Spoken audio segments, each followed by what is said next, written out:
जीवन के अनोखे पंथ में प्यार और पंजाब जा एहसास खणी दर दर होकार ॾींदड़ असीं अवां जे सफ़र प्यार और मोहब्बतुनि जे में हम सफ़र थी वियल FM 92 जे स्टूडियो नंबर पहिरें में प्रोग्राम तुंहिंजे याद जी वरिया वीर जिन सफ़र में अवां खे खिली खिकारियूं था ऐं जीअ में जायूं ॾियूं था। मीरपुर बठोर जे पटन तां सिकंदर अली परिहाड़ ऐं नाना अमीन परिहाड़ लिखियो, नंढा हाणे रहिया न आहियूं, बिंभूरियूं कीन पकड़ियूं था, बिलोरनि जूं गिलूं ख़ाली, पतन जी रांद कोन्हे का, वरनि जे कंहिं बि दरके जो असर हाणे रहियो न आहे, लिकी का शइ नथा खाऊं, उहे साॻियां किथे आहियूं, विड़ूं था पोइ नथा पचूं, दिलनि में रोग पालियूं था, विखूं सोचे वधायूं था, नफ़ो नुक़सान जांचूं था, करियूं था फ़ैसिला हाणे समूरे राज पाड़े जा, कटियूं था राति सोचनि में, रुगो पासा वरायूं था, अखियुनि मां निंड लोधियूं था, वॾा बंगला वॾियूं कारूं अंदर जूं ख़्वाहिशूं खाइनि, कलोकी ॻाल्हि आहे जो अंगनि ते कोन हो ओछन, अखियुनि में हो हया ॾाढो मोहबत जाम हूंदी हुई, अचानक राति हिकिड़ीअ जो ईअं बसि प्यार पंहिंजे खे छाणे वियो वक़्तु ही मेरो, समूरा चटागुम था, सफ़ा तब्दील थी वियासीं, घणा बीमार थी पियासीं, न का रेल जी छक छक नई का कूक कोयल जी, घरनि जी का दरी खोले,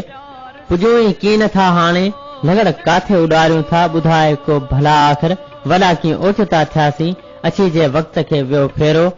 पटियूं मेटे सुकायूं हा, किताबनि खे लिकायूं हा, इहो मुमकिन रहियो न आहे, नंढा हाणे रहिया आहियूं, बिंभूरियूं कोन पकड़ियूं था, नंढा हाणे रहिया न आहियूं, बिंभूरियूं कोन पकड़ियूं था। तुंहिंजे याद जी वरिया वीर ओ लगी रहे जिते अवां छॾियूं उते ई आहिनि जे मिजाज़ असीं अॼु बि मौजूद आहियूं FM 92 हाईवे अवां जम सफ़र जे नूरी आबाद स्टूडियो मां ऐं प्रोग्राम आहे तुंहिंजे याद जी वरिया वीर ऐं आवाज़ इन सफ़र में अवां खे खिली खिकारियूं था बेपनाह मोहबतुनि सां। कुदरतुल्लाह दरस दरगाह पीर पठे खां लिखियो नहीं सिटूं, खणी तो यार टोड़ियो आ, बाहुनि जो हार टोड़ियो आ, कयोसीं नाज़ हो जंहिं ते उन ई सिंगार टोड़ियो आ, दगा जे देस में दिल जो सफ़ा के प्यार टोड़ियो आ, मौसम थी गुलनि जहिड़ी असांखे ॿार टोड़ियो आ, कुदरतुल्लाह दर्स खे जानी दिल जे दीदार टोड़ियो आ। महबूब दर्स जे नज़म सां गफ़ार जान जाखिर नूरी आबाद नगरी जाखरा स्टाफ तां ख़त लिखियो त रोन पिया नेण राहुनि में ऐं गणती जान ॻारे थी, मिठा मुंद वांगे मची वे, इहा बसि ॻाल्हि मारे थी,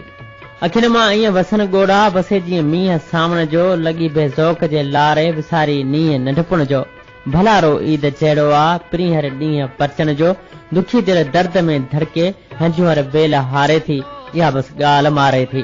करे गमनाक दिलगम जी घुटियो पियो ईअं रुलाईंदे, अंदर जे कुल उमेदुनि खे मिटीअ में पियो मिलाईंदे, वचन टोड़े वक़्तु ॾुख जे चटीअ में पियो विञाईंदे, सिकां सुख लाए थो साजन, चरी दिल तोखे सारे थी, इहा बसि ॻाल्हि मारे थी, इहा बसि ॻाल्हि मारे थी।